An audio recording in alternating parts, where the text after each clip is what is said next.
আসসালামু আলাইকুম গাইস।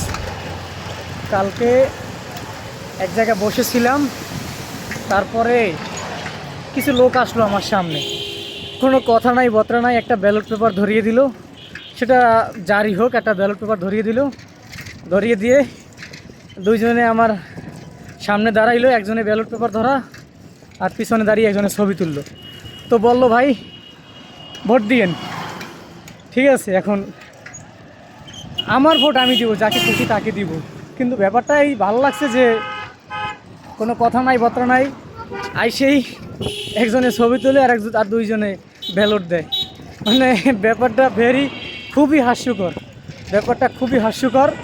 যাই হোক, যারা এগুলো করতেছেন, ভাই আপনাদের কি বলবো, আপনারা এগুলো থেকে বিরত থাকুন। ঠিক আছে, এতে মানুষ হাসে ভাই। ঠিক আছে, নিজেদের পার্সোনালিটি ধরে রাখেন। সো যারা করেন এগুলা, সাবধান থাকেন। আসসালামু আলাইকুম।